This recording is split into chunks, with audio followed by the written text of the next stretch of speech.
Bem-vindos ao Gatil de Ideias, um espaço onde afeto, ciência e gato se encontram. Episódio 1.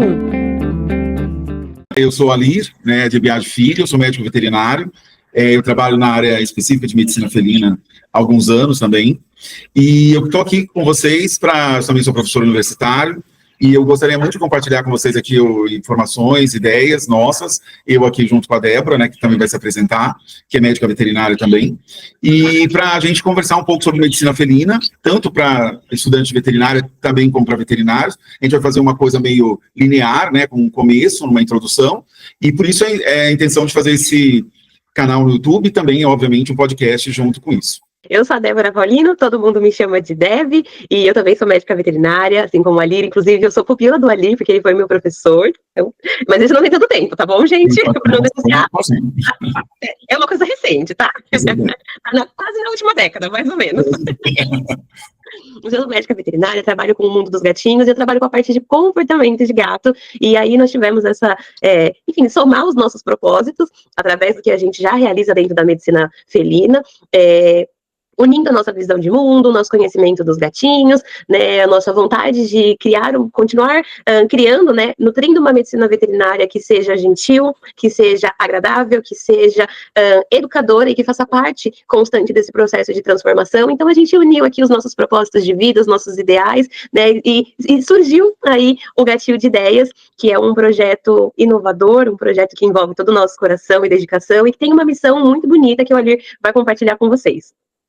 A nossa missão, na verdade, é fazer o quê? É estimular o raciocínio, criar opinião na área de medicina felina. O nosso propósito está totalmente integrado na One Health, uma coisa meio holística nesse processo, e que ele não pode deixar de lado o afeto, a ciência, e atualização na área da medicina felina. Então, isso tudo é a nossa missão, de englobar todo um conjunto, não tem o certo, errado, às vezes pode ter uma diferença de conduta, e isso a gente está aqui para justamente estimular ao quê? Nessa era da inteligência artificial, a nossa inteligência natural, para que ela não deixe de existir. E, obviamente, compartilhada com a inteligência artificial, isso é óbvio, mas que a inteligência natural, que envolve um raciocínio, que sabe quando chegar um cliente, se tratar ele bem, um animal bem, saber uma linha de raciocínio para pedir um exame adequado, porque tudo isso tem seu custo, tudo isso tem seu tempo, e que a gente também consiga parar para pensar no atendimento de uma maneira racional, entendendo desde o animal por fora, que a gente vai falar de pelagens, a gente vai falar de medicina felina, vai falar de comportamento, de uma maneira geral. Então, a gente vai falar bastante coisa relacionada ao dia a dia do médico veterinário mesmo da medicina felina.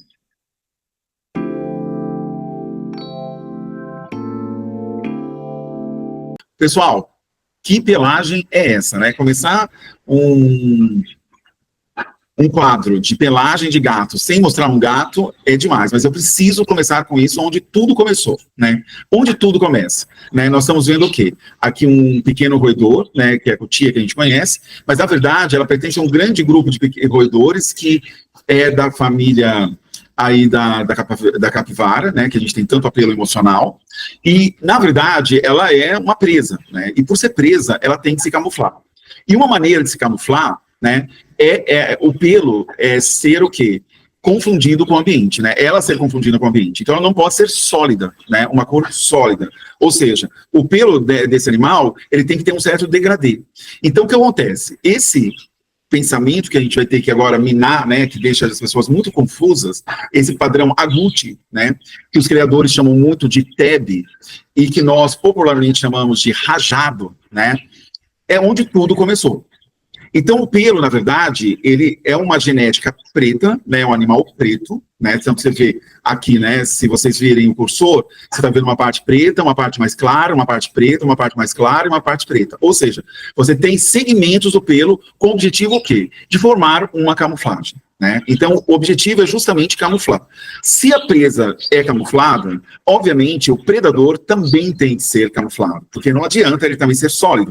Se ele for sólido, ele vai espantar a presa, Então, é uma coisa que a natureza, na própria evolução das espécies, gerou isso nesse processo da vida selvagem, né? Então, o que a gente vai reparar? Um animal que tem uma pelagem muito parecida com ela é uma raça de gato chamado abissínio. O abissínio, na verdade, é muito parecido, né, com essa pelagem da cutia, né, que a gente vai chamar de agute. Então, todos os animais que têm esse padrão, que não é sólido, você vai ter o quê? Esse processo de chamar de agute, né, de uma maneira geral, né, como a gente está chamando aqui a cutia de agute, né, a gente tem um nome dela que é específico, agute, que mais tarde a gente vai ver as diferenças entre os TEBs. Mas, atualmente, eu só quero que vocês saibam uma coisa. O que é um animal agute e não agute? Ou seja, eu olhar um animal e saber que ele é sólido ou ele tem o pelo o quê? Fragmentado de cor. É a mesma coisa que é muito comum as pessoas confundirem, né, como está nessa foto, quando você descolore um cabelo, né, ele vai ficando uma tonalidade meio amarelada. E muitas pessoas... olha, ele não tem o pigmento, não tem a melanina, né? Então, o que acontece? Nessa região que não tem melanina, ela não vai ficar branca obrigatoriamente. Ela pode ficar com uma tonalidade meio amarelada. E muitas pessoas confundem esse amarelado de não ter melanina como fosse uma outra cor que tem nos gatos, que é a cor vermelha, né? Que é o cor orange, que é o laranja, né? Então, isso não é. Então, a gente vai ter que ver que muitas vezes a tonalidade do pelo, quando ela não existe nenhum pigmento, ela não vai ficar branca obrigatoriamente. Ela vai ter que ficar, às vezes, num tom meio amarelado, tá? Então, o que a gente vai notar? Quando a gente vai agora para a vida selvagem, nós vamos reparar que todos os animais que estão aqui, no início, eram o quê? Agutes, né? São rajados, né? Eles têm o quê? Uma camuflagem no pelo. A gente vê, assim, a onça parda, que tem aqui um filhote, que tem umas bolinhas pretas, depois ele vai ficando num padrão o quê? Que é importante para ele camuflar, né, ali no ninho, alguma coisa que ele vai ficar. Quando ele vai crescendo, ele vai ter esse padrão. Então, separem bem que esses animais agutes, ele tem uma característica que a gente vai comentar mais tarde, um tipo de um M aqui na parte da cabeça, né, que ele tem um tipo de um zigue-zague aqui mostrando, né, você vê também que esse lince tem isso, e reparem bem, eles se camuflam no meio quando eles estão, né. Então, o objetivo dessa pelagem é justamente camuflar. Né? Então, ela, em relação à parte sólida, foi a primeira pelagem que surgiu, né? Por isso que a gente está começando no início, né? E a gente vai reparar o quê? Que ela é o padrão TEB, que hoje a gente conhece nos criadores, e que a gente fala popularmente dos gatos rajados. E que, como ela é em relação... Se eu estou falando de uma genética que vai levar a isso, obviamente vai ser um processo de dominância completa ou não. Aqui é um processo de dominância completa. Ou ela vai ser o quê? Agute ou não agute, né? E o agute, na verdade, ele é dominante, né? Então, se dois gatos rajados ou TEBs, né, cruzarem, né, eles podem ter filhotes agutes e não agutes. Então, o que é importante a gente saber? Esse padrão, o animal ele pode ser agute ou não agute. Só essa que é a minha mensagem de hoje para vocês.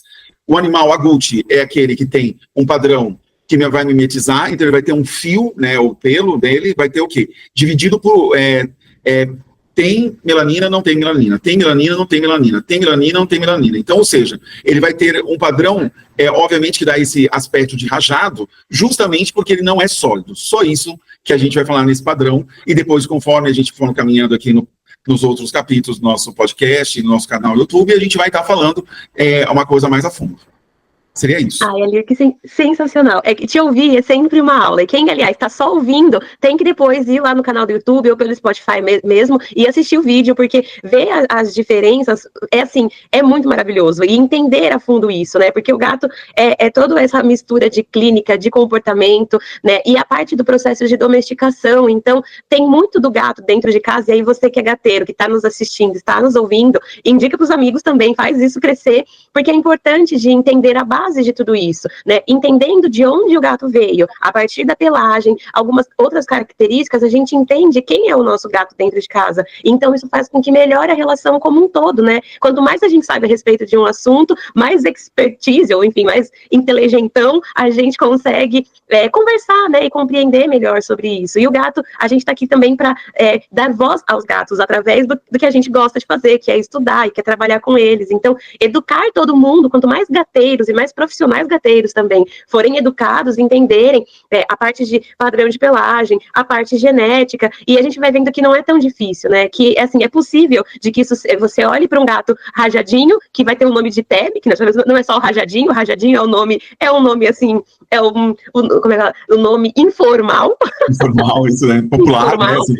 Né? Assim, e aprendendo isso, aprendendo a dar os nomes corretos também, né? Então é muito legal, gente. Quem tá só ouvindo, mais uma vez, vai depois lá, acaba de ouvir o episódio, né? Mas depois vai lá e assiste também para que vocês vejam as imagens e consigam entender cada um desses momentos, né? E exemplos que o Alir foi compartilhando aqui lindamente.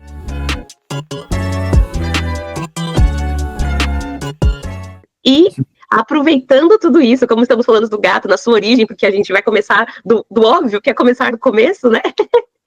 Mas o óbvio também precisa ser dito. Eu venho compartilhar com vocês, gente, o Quem Nunca. Então, Quem Nunca é o quadro que a gente vai trazer exatamente a resposta disso. Quem nunca fez tal coisa? Quem nunca fez outra coisa? Então, o Quem Nunca é para que a gente desmistifique, sabe? Algumas informações aí do universo dos gatinhos. Isso como vet, isso como gateiro, para que a gente consiga ter mais entendimento e compreensão, né, de quem é o nosso gato. E aí, falando dessa parte de domesticação, gente, o que eu resolvi falar aqui no nosso capítulo de abertura, né? Gato e água, né? Quantas vezes... Então, você, ali, Vete, sabe disso, porque assim, o gato e a água parece que eles estão em polos opostos, né? Ai, gato não gosta de beber água, ai, gato não bebe tanta água. E aí a gente vai entender um pouquinho aqui ao longo dessa parte do Quem Nunca, e de outros quadros, essa parte do gatinho. Então, o Quem Nunca, a situação do dia a dia, o que eu ouço bastante, tá bom? Eu vou falar, eu ouço, mas às vezes o meu lado, Débora, também, que é tutora de gato, também erra, tá? Então aqui não tem espaço de julgamento, é a vida real, a real e oficial, né? E aí, então, essa situação do dia a dia, do que, Dé, o gato que só bebe água na torneira, né? Faz o humano responsável ir lá e abrir a torneira e o gato só bebe água na torneira. Parece bonitinho, e a gente vê às vezes no Instagram, vê lá no TikTok, né? Vídeo curtinho do gato mandando, né, o ser humano ir ali abrir essa torneira para ficar bebendo água corrente. Por um lado, é engraçadinho, é fofo, é instagramável, mas será que isso é realmente saudável? Será que isso é o ideal, pensando em quem é o gato, de onde o gato veio, e nesse estilo de vida que a gente acabou adaptando, né, forçando o gato a entrar no nosso estilo de vida? Então, será que está fazendo sentido, que está sendo saudável também para esse gato? De que ele dependa exclusivamente, né, do ser humano para que ele consiga acessar aí a água, né? Então vamos falar um pouquinho disso. Eu trouxe também algumas imagens para gente, para que vocês vejam, né? Então o famoso gato, o quê? Da água corrente. Então a água torneira lá, né? E o gato bebendo água na torneira.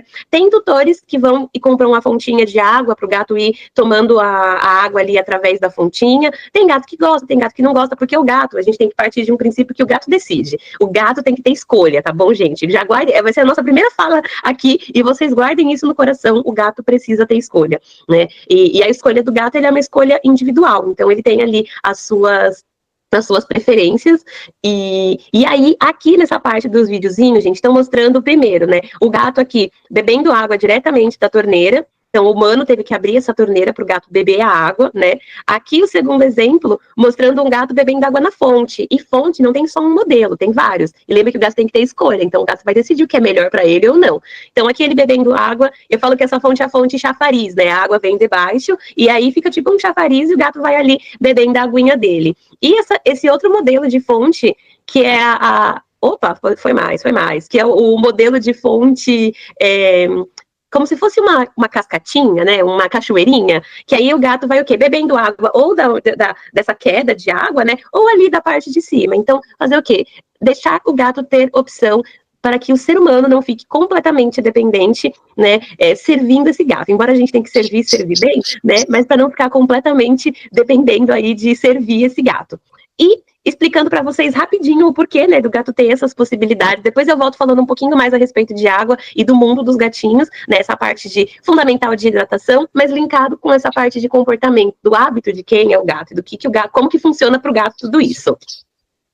É assim, eu gostei muito dessa parte e eu acho que é uma coisa interessante, porque assim, essa coisa da dependência, né, e às vezes a gente precisa mensurar o quanto o gato precisa tomar de água. E esse é um hábito que tem que ser cortado. Eu, como estou na clínica, e às vezes o tutor vem assim e fala assim, olha, quanto ele está tomando de água? Uma coisa, pessoal, você tem que perguntar quanto. Porque quantas vezes você tem que ter uma mensuração, né? Quanto que é tomar mais água, né? E isso é uma coisa muito interessante, porque eu sempre falo, se faz o esquema ali de tomar água na torneira, a gente tem que ligar para a Sabesp para saber quanto o gato tomou de água, fica coisa complicada isso, né? Então, assim, o gato, a partir de 100 ml por quilo, é uma coisa de polidipsia, né? Então, isso na clínica médica felina, então isso é uma coisa muito interessante a gente saber, né? O quanto. E às vezes o tutor fala, ele está tomando muita água, ele vai até o bebedouro, só dá uma lambida, mas uma baixa água, isso é um outro fator importante aí, que eu acho bem interessante, essa coisa da água mesmo, né? E a gente não ser seduzido com tudo que o tutor fala, no sentido de que, não que ele está mentindo, de maneira alguma, é a percepção dele frente àquilo. Não é uma mentira, né? Ah, o doutor está escondendo de mim, não está escondendo, ele está querendo ali para resolver o problema que ele está ali durante a consulta, né? Mas o problema, às vezes, a gente ir sem questionar isso, né? E isso é uma coisa importante, tá? Eu acho que desse bloco ficou legal. Não, e assim, eu vou complementar o que você disse, é muito verdade, porque como a gente olhando na nossa percepção ser humano, se a água às vezes está correndo pouco, parece que o gato está bebendo bastante. Se você aumentar a velocidade da água, vai parecer que o gato está bebendo um pouco menos, né? E aí você vai olhar e falar, não, ele bebe bem, ele bebe várias vezes, mas ele vai e bebe 2 gotas. 2 gotas para esse gato é nada, né? Então, acaba não tendo uma mensuração real só sob a nossa percepção. Por isso que tem que ter ferramentas aí que sejam reais para avaliação, né? É como a gente, se só estiver bebendo água, de abrir a torneira e fazer uma cumbuca de mão e beber água assim, qual que é o volume que tem, né? Aqui. O volume é esse. É muito amplo, então é importante. E como faz parte do nosso processo de ajudar e educar todo mundo, né, inclusive as famílias de gato, ter essa noção e essa importância da água, né, de como conseguir mensurar, ter uma ideia disso no dia a dia. Então, a água só na torneira já não é tão bacana, o gato depender disso, depende do ser humano, e só da água da torneira tá pouco, gente. Bora lá, e tudo se aprende, tudo pode se mudar, a gente vai mostrar maneiras de fazer isso para vocês, né, de tentar tirar de um comportamento que não seja tão adequado, né, para o outro que seja mais adequado, a gente está aqui para isso, né, Dani? Justamente para tentar fazer essas coisas.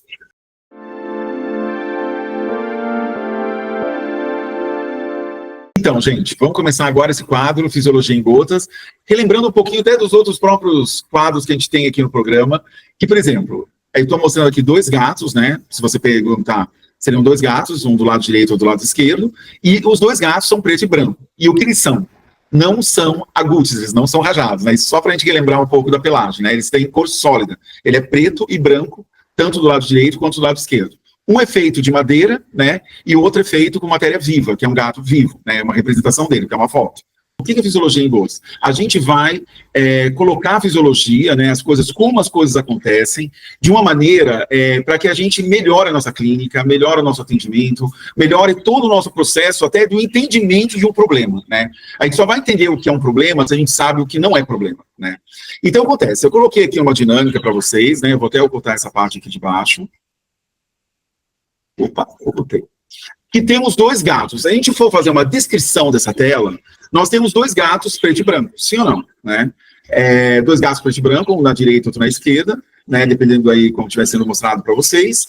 E a gente vai reparar o seguinte, que eles não são iguais, né? Um é um gato preto e branco de madeira, né? E o outro é um gato preto e branco vivo, né? Que representa um gato vivo. Qual a diferença entre os dois, né?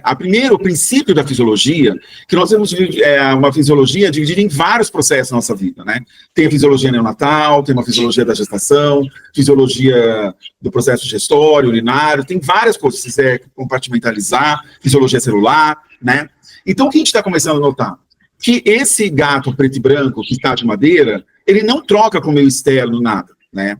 E o gato, que é o representante do gato vivo, né, que é o gato que a gente conhece, que tem em casa, ele é uma representação de uma pura troca, né? Ele troca com o meio ambiente, ele vai ter picos de equilíbrio e desequilíbrio, e vai retornar ao equilíbrio novamente. O estar vivo é justamente isso, é o estar desequilibrando e equilibrando, desequilibrando e equilibrando. Isso é pura fisiologia, né? Então, esse primeiro conceito que nós vamos dar hoje, nessa parte do episódio, é justamente que a fisiologia não é nada mais do que o desequilíbrio entrando em equilíbrio novamente. E eu vou deixar aqui uma pergunta para vocês, né? E tudo isso é cadenciado pelo quê? Né? Qual a nossa unidade funcional?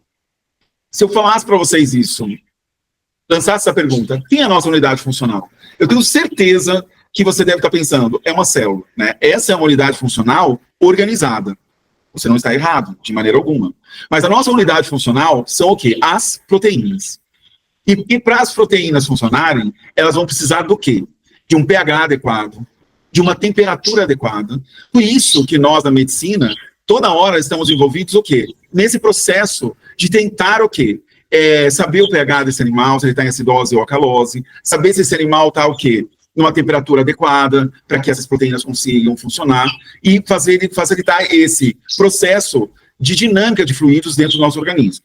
Então, uma coisa muito importante que vocês não podem esquecer, nós estamos em constante equilíbrio e desequilíbrio, nós temos um começo, meio e fim, né? Repara bem, com certeza, esse gato de madeira bem cuidado, ele vai durar muito mais tempo, né, do que esse gato que tem um processo de crescimento, ele nasceu, ele foi gerado, né, primeiro gerado, depois ele cresceu, depois ele tem o processo todo de envelhecimento, que o tempo vai trazendo no decorrer da vida dele, que acontece na minha vida, não acontece na tua, não acontece na vida de todo mundo. E esse é o quadro que a gente vai abordar, né? Particularidades da fisiologia que nos ajudam no atendimento, nos ajudam no processo, né? Então hoje, o que a gente viu? Um gato com uma temperatura adequada, um pH adequado, vai ter um bom funcionamento, porque as proteínas vão estar funcionando de uma maneira adequada. A gente é feito só de proteína? Não. É feito de eletrólitos, é feito de carboidratos, é feito de lipídios. Obviamente, tudo isso vai dar possibilidade para que essa proteína funcione, né? Oferecendo energia, oferecendo uma reação química para que isso aconteça.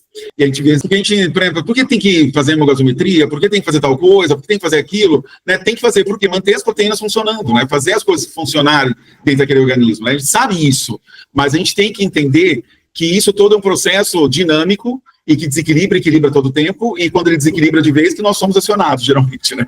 Quando tem um desequilíbrio, né? É aí que o veterinário é acionado, porque geralmente, se a gente não entende o que equilibra e o que desequilibra, a gente não consegue entender nada. Isso aqui é só a introdução do processo. Bora lá. Gente, é isso, vale muito a pena, porque cada vez vai sendo uma gotinha que vai complementando esse todo, né? E esse quadro do Fisiologia em Gotas é muito sensacional, porque ele é um quadro, assim, rápido e educativo, né? Ele é como se fosse uns post-its que a gente marca a informação principal, e aí quando a sua cabeça tá pensando, eu tô perdida aqui, a gente olha pro post-it e consegue linkar com a informação lá atrás. Então, muito, muito sensacional. Muito legal, essa parte é justamente para a gente entender o problema, né, e saber como funcionam as coisas sem problema, né?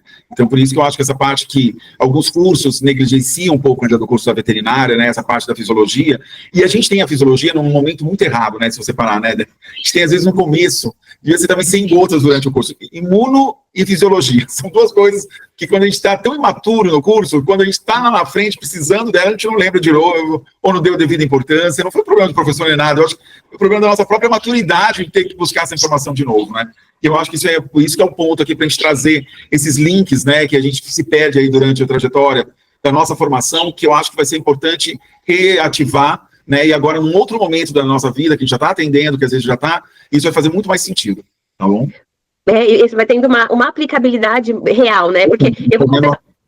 Por mim, na época da faculdade, imuno, eu gostava de imuno porque a professora era muito legal, mas tem muita coisa que eu não lembro, e fisiologia é aquele, estudar para passar. Não era sobre aprender, entender, é estudar para passar. Então, e até fica com um ar meio tipo de coisa chata, né? Porque assim, num momento que a gente tá imaturo, então parece que é muito, muito difícil, porque você não consegue criar uma linha de raciocínio. Hoje a gente sabe que é fundamental, mas aparece pra gente num momento que é inoportuno, assim, do nosso crescimento, da nossa compreensão como um todo, né?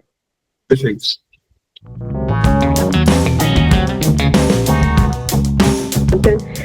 Bom, gente, agora eu vou conversar com vocês do quadro Qual a Sua Atitude? Vamos trazer o quê? Eu trouxe o problema na situação anterior, agora eu vou trazer possíveis soluções, né? E aí o Alir com a parte clínica também vai somando, porque ele está vivendo e vendo as dificuldades que os tutores vão passando também, né? Então, como é que a gente vai ajudar a solucionar tudo isso? Então, a queixa, o gato beber água apenas pela torneira. Como é que eu vou ampliar aí a oportunidade de água para esses gatinhos? Isso tá ligado, gente, diretamente com a parte do manejo. Então, se o seu gato ele é refém da torneira, a gente tem que trazer a liberdade da torneira.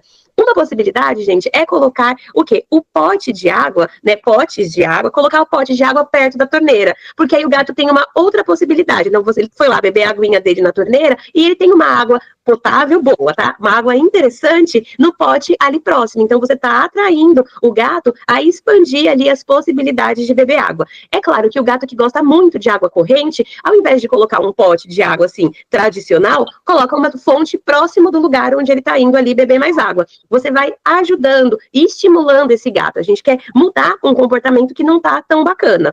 E aí, quando a gente fala de potes de água, assim como fontes de água, tem várias possibilidades, e o gato é que decide, porque, né, estamos aqui para servir e servir bem os felininhos, e informar também, né? Então, quando a gente fala de pote de água, quais são as possibilidades, né? Ainda que você tenha um gato só, o seu gato tem que ter mais do que um lugar de beber água, tá? Então, pode ser, tem a fonte de água e eu vou colocar mais, sei lá, 2 potes de águas espalhados pela minha casa. É isso aí. Porque cada vez que esse gato está passando pela casa, está ali fazendo o pequeno exercício dele, está circulando, ele vê o pote de água e ele vai lá e dá 2 lambidinhas, 3 lambidinhas. Aí vai no outro pote, está passando mais 2, 3 lambidinhas. E a somatória disso faz a diferença. E aí aqui, gente, eu trouxe algumas sugestões o quê? De modelo de pote, porque como o gato pode tudo e o gato escolhe, então também tem as preferências individuais. Tem gato que vai querer beber água no copo, igual esse daqui, né? Tem o gato que vai querer beber água naquele espaço largo, aquele pote que a água tá alta, né? Aqui é como se fosse um vaso e aquela água tá alta, tá quase ali na beira. E tem o gato que vai beber água também num pote largo, mas aqui a água tá muito mais baixa. Então o gato precisa ter possibilidades. Pensando, gente, em gatos como espécie, a espécie felina, o grupo como um todo, o ideal é de colocar um pote que seja amplo, que o gato não encoste os bigodinhos, as vibriças faciais. Quando ele estiver bebendo água, esse é o modelo ideal que está lá descrito. Aí a gente faz o recorte para a vida real, né? A vida real, qual que é, né? Às vezes é essa. Você coloca o pote de água, o pote do teu copo de água antes do lado da cama, antes de dormir, o gato vai lá e faz isso. Enfia a cara no pote de água, né, no copo de água, bebendo a sua água. Mas aí, gente, Débora, por que o gato faz isso? O gato tem escolha. Tem a espécie felina e tem as individualidades de cada gato. E você que tem mais do que um gato sabe bem isso. Cada um tem um jeitinho muito particular. Aquela água no copo que você colocou do lado da cama é uma água que tá fresca, que tá interessante. Então, às vezes, o gato se sentiu atraído. Por quê? Porque é uma água nova, né?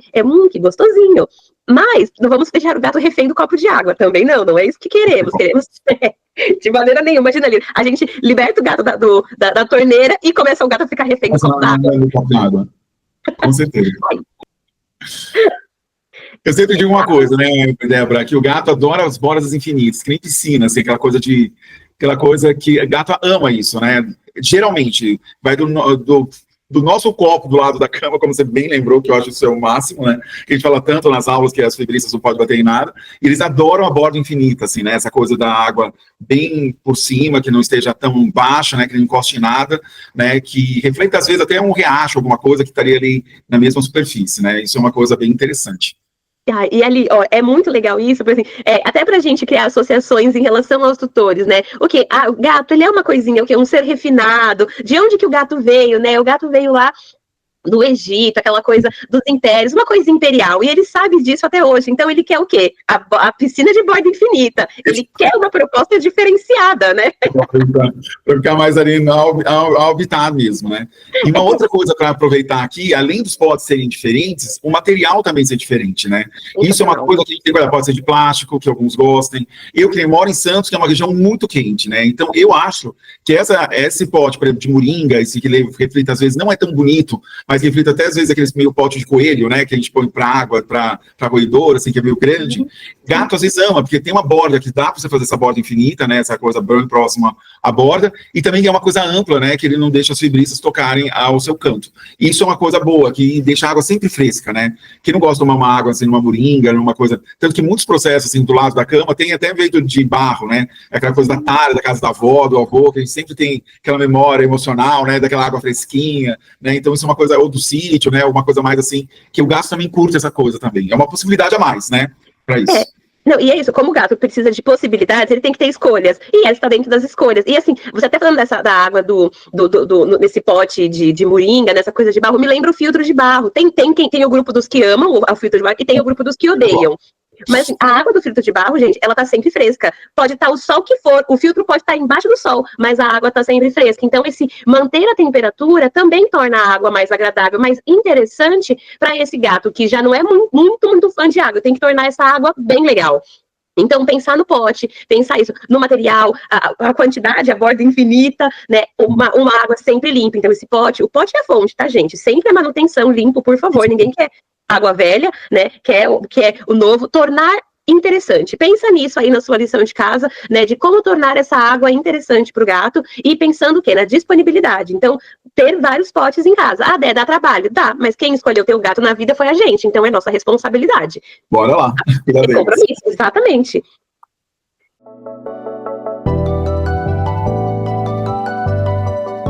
E aí, Você Sabia? É o quê? É uma curiosidade aí leve, né, pra gente discutir. Como eu tô na temática água, né, hidratação, eu vou manter dentro disso. Então, eu quero, gente, compartilhar o Você Sabia com o quê? O gato, gente, ele come água. E aí, quem tá ouvindo pode falar, não faz sentido, Débora, mas quem tá vendo as imagens, né? Então, quem tá assistindo depois vai ter que assistir, vai ter que ver também. Quem tá ouvindo vai ter que assistir também para entender todo esse contexto. E assim, gente, por que o gato, entre aspas, come água? O gato, pensando no comportamento, né, de onde vem o gato, no comportamento natural da espécie felina, né, o gato, ele consegue a água principalmente, tá? Não é exclusivamente, é principalmente através da alimentação. Então, o gato é um caçador. Através da caça, da presa dele, né, ele consegue o quê? A quantidade de água que ele precisa. E aí, ele, muito entre aspas, tá, suplementa bebendo a água livre, que é a água do riacho, é a água que tá por ali, né? Mas a água, a hidratação, vem principalmente através da alimentação. Aí a gente vê o quê? O nosso gato dentro de casa, a Vita ganha. O nosso gato dentro de casa, ele não precisa caçar para se alimentar. Vou fazer um recorte que o caçar é um comportamento natural que a gente vai conversar em outro episódio. Aqui eu tô dizendo caçar para se alimentar. O nosso gato não precisa disso. E nosso gato dentro de casa se alimenta do quê? No geral, da raçãozinha seca. Então, esse gato se alimenta de ração seca, não consegue, através da alimentação, ingerir, colocar para dentro a quantidade mínima de água. E, por si só, não é tanto de beber água nos potes, nas fontes e até na torneira. Então, esse gato fica o quê? Com o nível de água, o reservatório interno, muito baixinho, gerando aí problemas de saúde da parte clínica, que ele pode falar muito bem, né? Alguns problemas dos gatos por conta da baixa ingestão de água, né? Uma coisa que é interessante é que o gato, na verdade, ele trabalha no limite, né? Para ser um predador, fica entre nós, né? Tem bicho mais preguiçoso que gato, não existe, né? Ele dorme pra caramba, fica quieto. Se Deus não desse um empurrão para ele ficar vivo, ele só estaria dormindo, né? Eu até falava, se gato pastasse, ele ia pastar deitado, de tantas vezes que ele tende a esse, né? Tantas vezes os aspectos do gato, de várias representações de felinos, né? Era coisa meio folgadinha, aquela coisa meio vinde a mim, né? E uma coisa muito interessante, o trabalho, o gato em si, ele trabalha no limite, né? Então ele vem de uma região, o gato que deu origem ao nosso livro, que a gente vai discutir também sobre a domesticação em outros episódios, vai ver que não é de um único gato, às vezes tão simples assim, ele veio de um conjunto, né, que você vê partes de DNA em alguns pertencendo, mas uma maioria é o gato deserto do asiático, né, que a gente vai falar com ele mais tarde, mas uma coisa muito importante, ser um gato deserto, ele trabalha no limite, né, então ele tem tudo no limite, volume sanguíneo no limite, a parte de hidratação no limite, tanto que quando a gente examina um gato, é tão interessante, né, praticamente a reclamação do nosso consultório, ele ficou quieto, parou de comer um pouco, ou ele está diferente, e sempre acompanhou uma desidrataçãozinha, né, de leve ali no processo. A gente vai fazer o torgor da pele, vai demorar para voltar. Então, isso é uma coisa que a gente tem que ver, né, que ele trabalha já no limite, né, para conseguir essa urina mais concentrada e tudo mais. Então, isso é uma coisa importante que a Débora está falando, para ajudar, né, nesse processo, né. Hoje em dia, até vem a campanha Tome Mais Água, até para nós, seres humanos, né, então a gente sempre leva uma garrafa. Eu vejo a quantidade de alunos meus cada vez aumentando, sempre com uma garrafinha na mão, né, se a gente morasse no sul do país, a gente ia ter chimarrão, se estivesse ali mais no Mato Grosso, tererê, então sempre tem, esse povo tem um hábito muito mais saudável, né, do que nós aqui paulistanos, que às vezes não carregamos só a nossa garrafinha mesmo, plástico com alguma água. Mas isso é uma coisa importante para lembrar, que a injeção de água sempre faz uma reciclagem, sempre faz o fluido se mover, né, isso é uma coisa importante. Faz essa limpeza como um todo, né? Assim, a água é fundamental. Bom, a água é fundamental em todos os aspectos, inclusive no nosso planeta, né? Então, já diz muito aí. Então, e aí, gente, complementando a parte do comendo água, aqui tem alguns exemplos para vocês do gatinho que ingerindo, colocando água para dentro, né? Através do quê? Da comida, da alimentação. Então, aqui um gato está comendo provavelmente um sachêzinho, né? Ou uma carninha. Então, tá ali comendo. Aqui no segundo exemplo, a gente tem o quê? Um gatinho comendo um patê. O patê ele é um pouquinho mais sólido, né? Mas a quantidade de umidade dele ela é alta. E ele vai lambendo primeiro. Ele não come direto. Ele lambe, lambe, lambe, lambe. E aí depois ele vai lá e come. E nós temos mais um grande exemplo aqui também, ó.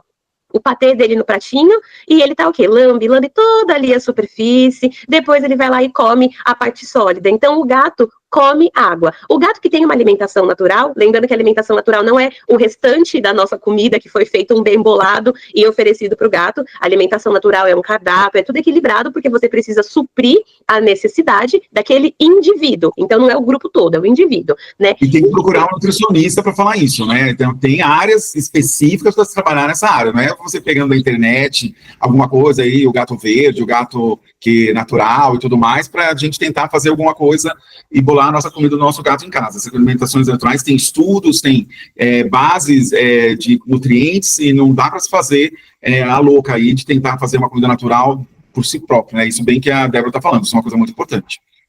Porque senão entra eu ofereço alimento natural para o meu gato e você vê completamente desbalanceado. Não é o alimento natural em si, é o propósito do que você está fazendo. É uma nutrição, você nutre através do alimento. Né? Então, não é de qualquer jeito, é uma coisa séria, né? Mas eu entendo que tem muita gente que fala, não, ou meu gato não gosta de alimentação natural, ou eu não vou fazer, mas de qualquer forma nós temos patês, sachês, esses alimentos úmidos, que eles devem de estar no dia a dia do gato. Eu disse dia a dia, então é todo dia sachê e patê, Débora?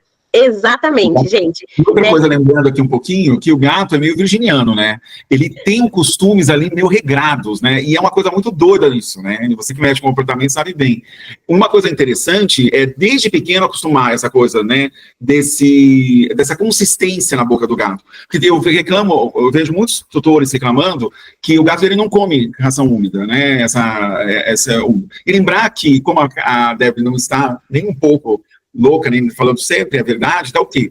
Que a alimentação úmida é 80% de água e 20% de alimento. Então, ou seja, para dar essa consistência, para que ele possa realmente lamber, é esse o processo, essa proporção de água, né? Então, por isso que esse comendo água tem tudo a ver, né? E uma coisa importante é justamente isso, acostumar desde filhote, né? Para que ele não perca esse hábito. Tem uma moeda de troca, que quando a gente está tratando de um caso clínico complicado, que o animal está meio moroso para comer, para ele comer a ração seca, às vezes é mais difícil, né? E a ração úmida é muito mais, tem o churu, tem outras marcas aí que você tem de alimentos úmidos, bem palatáveis, e que, na verdade, possa proporcionar para esse animal um sabor com a água, né? Então, isso é uma coisa importante para a gente analisar.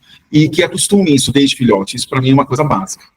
Nossa, Ali, você já me deu até uma ideia para um próximo episódio de falar como que a gente adapta um gato ao sachê, ao patê, porque o contexto ideal é de acostumar desde pequeno, mas e aquele gato adulto, aquele gato idoso, aquele gato doentinho?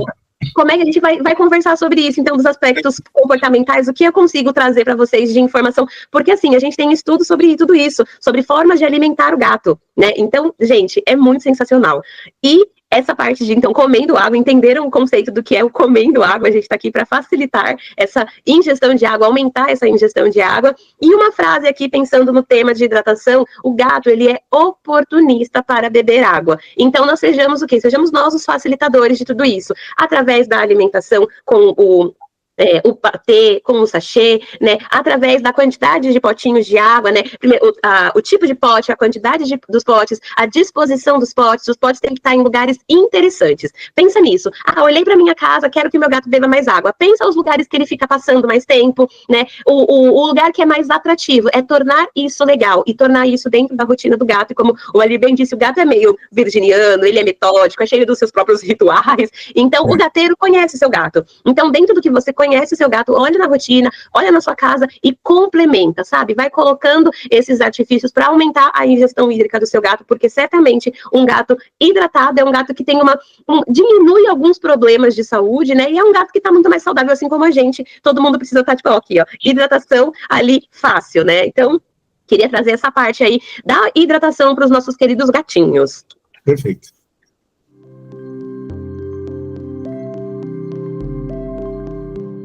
E agora, vamos para o refletir com a Lir. Bom, para a gente terminar aí de uma maneira legal o nosso bate-papo aqui de hoje, nesse podcast, esse canal do YouTube, o que a gente vai fazer? A gente sempre vai ter esse quadro final que vai ser para refletir, né? Para a gente, quando a gente retornar aqui no próximo episódio, a gente ter feito uma lição de casa também na nossa saúde mental, né? Porque a veterinária é um processo que é um sonho, né? Eu vejo porque eu sou professor, né? E parece que eu sou professor de vários sonhadores, na verdade, né? E o que a gente precisa refletir? Que isso é uma profissão onde vai ter que pagar conta, que vai que trabalhar com muita emoção, com perda, com ganho, com erro, com acerto. Isso é qualquer profissão, né? E a gente saber lidar isso de uma maneira sã, né? Temos que ser sóbrios, né, muitas vezes. Então, para isso, a gente vai buscar em cada temporada que a gente for falar, a busca de um livro que faça a gente refletir. Não é uma autoajuda, não é nada, é um nível de consciência, tá? Para esse início, o que me inspirou muito, eu e a Deb, foi vencer nossas próprias resistências para fazer esse projeto. Então, nada mais, nada menos justo do que ressaltar um roteirista, um escritor americano chamado Steven Pressfield, que é, para mim, uma figura que representa todo esse processo da mudança, do crescimento espiritual, tá? Sobre esse livro, é A Guerra da Arte, não A Arte da Guerra, por favor, não confunda, é outro livro famoso também. Por que a Guerra da Arte? Porque nós estamos lutando para soltar a nossa arte no planeta, né? A nossa resistência que temos para isso. Nós estamos lutando constantemente entre ser amadores ou profissionais, né? Ter um nível de disciplina sobre a nossa vida. É uma guerra interna, e desculpa, né? Para quem não quer ouvir coisas fortes, vai ter que escutar. É estar vivo, é estar lutando constantemente. Por isso que ele coloca essa menção à guerra. É um livro, para mim, que é muito direcionado a nosso nível de consciência. Não é uma autoajuda nem nada, é um nível de consciência. Eu vou colocar o link aqui embaixo, né, para vocês verem. Ele está aqui em inglês, mas também tem ele em português, né, obviamente. E esse livro, na verdade, ele fala sobre a mudança que nós vamos ter durante o ato de viver, que é uma guerra, uma luta constante, né, que daí ele faz esses parênteses aí com a guerra, né, essa coisa para refletir. Estar vivo é estar lutando por algo, né? E contra, às vezes, nossa própria resistência. E ele fala uma coisa muito interessante nesse livro, que a gente vai colocar no decorrer dos episódios, que para descer, todo santo ajuda. Ou seja, para entrar no nível mais baixo de consciência, no nível mais baixo de evolução espiritual. Agora, para subir, meu filho, você tem que encontrar não só a resistência gravitacional, como a nossa resistência de acomodação mesmo da vida, né? Então, eu achei justo estar nesse processo, começar com esse livro, né, que me inspirou muito para estar aqui hoje, né, e então a gente vai terminar com ele com uma frase do Steven, que é uma frase muito legal, tá, eu vou abrir aqui para vocês, essa frase aí para vocês refletirem nesse período até o próximo episódio, né, regra geral, pessoal, né, quanto mais importante for um chamado ou ação para a evolução da nossa alma, maior será a resistência que sentiremos em persegui-lo, tá bom? Pensem nisso, reflitam sobre esse processo, cresçam, né, e que a gente consiga vencer nesse período aí, nossa resistência, que é para isso que a gente está aqui, tá bom? Até mais e tudo de bom para vocês. Gente, um prazer estar com vocês aqui no nosso primeiro episódio de inauguração do Gatilho de Ideias. Alir, uma alegria muito grande dividir esse espaço com você e aprender com você também. Igual. Ah, gente, que sensacional. Então, quem ainda não está seguindo a gente, pode começar a seguir. Manda esse episódio para muitos conhecidos e desconhecidos. Manda para todo mundo, gente. Quanto mais pessoas educadas a favor dos gatinhos, né, melhoramos a nação gateira como um todo e o nosso conhecimento com a nossa filosofia de vida como um todo. Então, muito, muito obrigada. Até o próximo episódio. Até mais, pessoal. Tchau. Se você curtiu esse episódio, já aproveita para seguir a gente no Insta. E não esquece de ativar o sininho das notificações para não perder nenhum conteúdo. Compartilhe esse episódio com quem ama gato. Até a próxima!